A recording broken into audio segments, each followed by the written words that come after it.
Hello everyone, this is Diksha Rathore and welcome back to my channel. तो friend, child development and psychology से important question हम इसमें discuss करेंगे जो बहुत इंपॉर्टेंट है आपके सीटेट और सभी टेट एग्ज़ाम के लिए।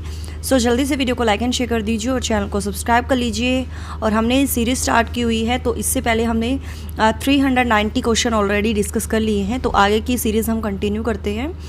और अगर आपने वो वीडियोज़ जो है पहले वाली नहीं देखी है तो देख लीजिएगा। ओके, बहुत इंपॉर्टेंट क्वेश्चन है और वीडियो को लाइक एंड शेयर कर दीजिए, चैनल को सब्सक्राइब कर लीजिए। So now friends, let's start. So question जो है, क्वेश्चन को ध्यान से पढ़ना है। ये देखिए, कार्य को आरंभ करने, जारी रखने और नियमित करने की प्रक्रिया है प्रेरणा, संवेदना, सीखना या प्रत्यक्षीकरण। तो कार्य को आरंभ करने, जारी रखने और नियमित करने की जो प्रक्रिया है तो क्या कहलाती है, तो देख लीजिए। और बाद में आपको ज़रूर बताना है कि आपके आउट ऑफ 30 कितने क्वेश्चन सही हुए हैं। तो यहाँ आंसर सही हो जाता है आपका प्रेरणा, ठीक है, यानी मोटिवेशन। ए आंसर यहाँ पर राइट है। शैशवावस्था की विशेषता नहीं है नैतिकता का होना, दूसरों पर निर्भरता, शारीरिक विकास की तीव्रता या मानसिक विकास में तीव्रता।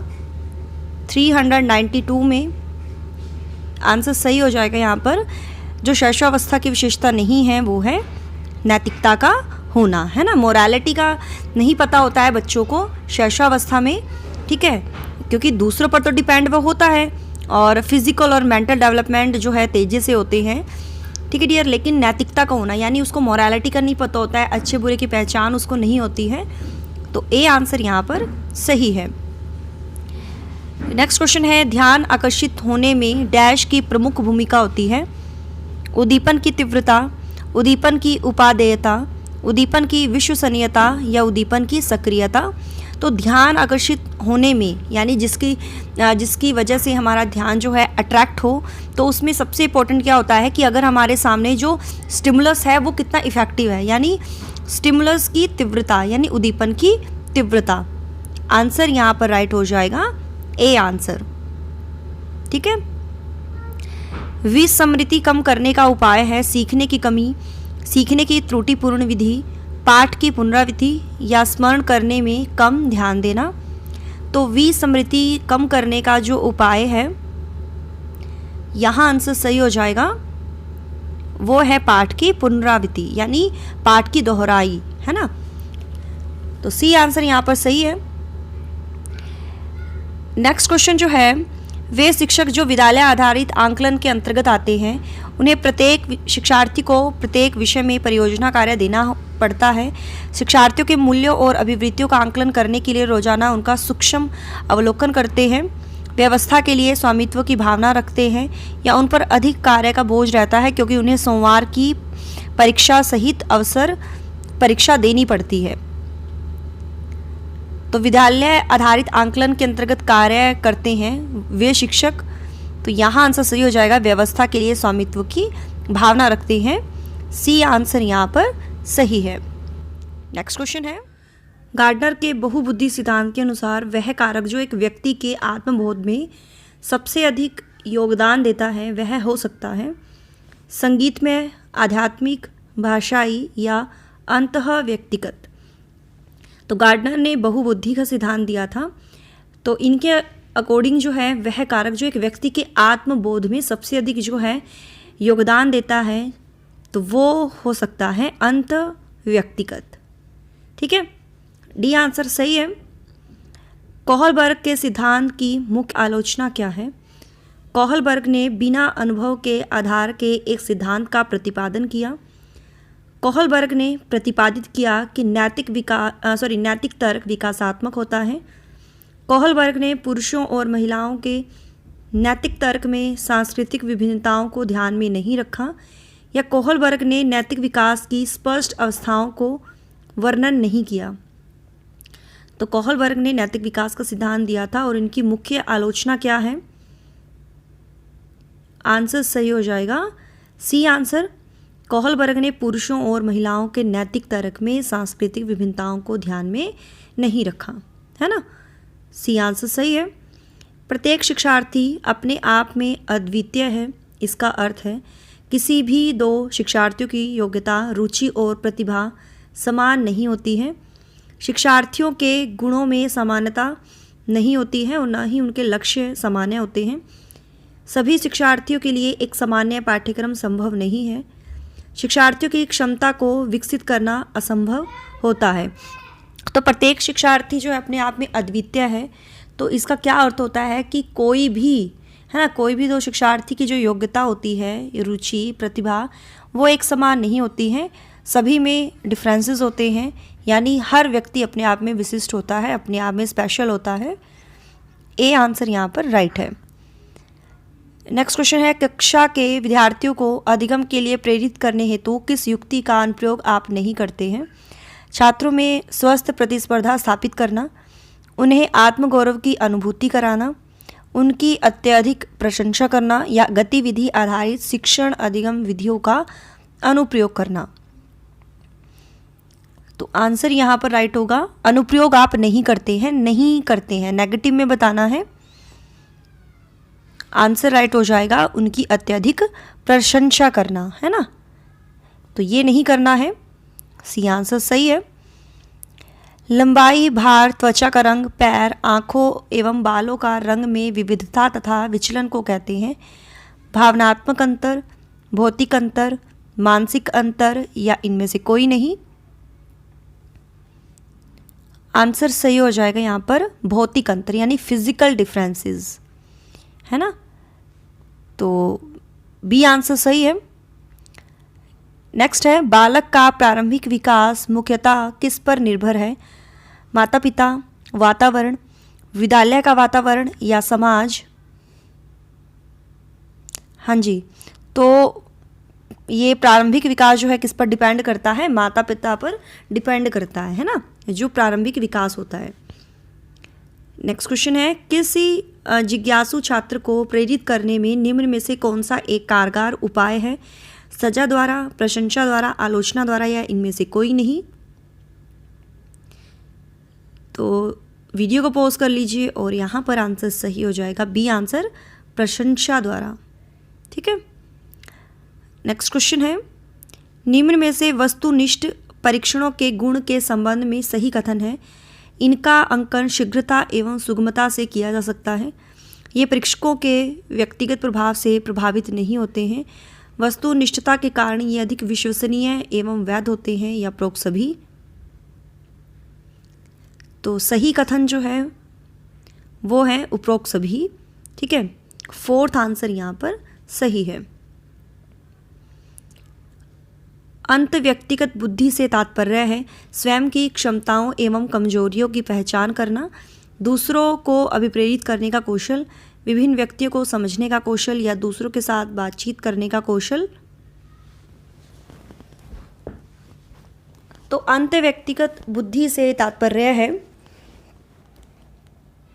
विभिन्न व्यक्तियों को समझने का कौशल। ठीक है, सी आंसर यहाँ पर राइट है।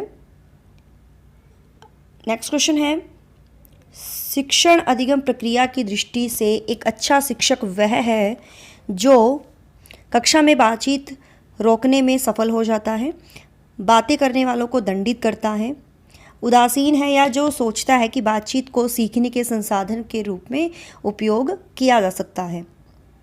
तो अच्छा शिक्षक वह है जो, हाँ जी बताइए, राइट आंसर हो जाएगा जो सोचता है कि बातचीत को सीखने के संसाधन के रूप में उपयोग किया जा सकता है। डी आंसर सही है। प्रयोजन विधि के प्रतिपादक है दुर्खिम, प्लेटो, किलपैट्रिक या सुकरात। तो प्रयोजन विधि के प्रतिपादक जो हैं वो हैं किर्कपैट्रिक, है ना, किलपैट्रिक। कक्ष का वातावरण होना चाहिए शांत, शोरगुल से भरा, अनुशासन से पूर्ण या मित्रतापूर्ण। 408 में आंसर बताना है, तो ये है मित्रतापूर्ण। ठीक है, डी आंसर राइट है। लॉरेंस कोहलबर्ग के सिद्धांत में कौन सा स्तर नैतिकता की अनुपस्थिति, यानी कौन सा सिद्धांत या कौन सा स्तर जो ये दर्शाता है कि जिसमें मोरालिटी नहीं होती है बच्चे में? स्तर तीसरा, स्तर चौथा, स्तर पहला या स्तर दूसरा? इसके ऊपर मैंने डिटेल वीडियो बनाई हुई है लॉरेंस कोहलबर्ग की थ्योरी के ऊपर, वो वीडियो आप देख लेना। तो ये है स्तर पहला, है ना, क्योंकि इस अवस्था में बच्चे को सही अच्छे सही बुरे की पहचान नहीं होती है, मोरालिटी जो है प्रेजेंट नहीं होती है। तो सी आंसर सही है। नेक्स्ट क्वेश्चन है, प्याहान के अनुसार निम्नलिखित में से कौन सा व्यक्ति के संज्ञानात्मक विकास को प्रभावित नहीं करेगा? भाषा, सामाजिक अनुभव, परिपक्वन या क्रियाकलाप? तो 410 में आंसर सही हो जाएगा सामाजिक अनुभव। ठीक है, बी आंसर यहाँ पर सही है। नेगेटिव में पूछा था ना प्रभावित नहीं करेगा, क्योंकि इस पर फोकस किया था रूस के जो मनोवैज्ञानिक थे ले वाइगोत्स्की। ठीक है, तो बी आंसर सही है।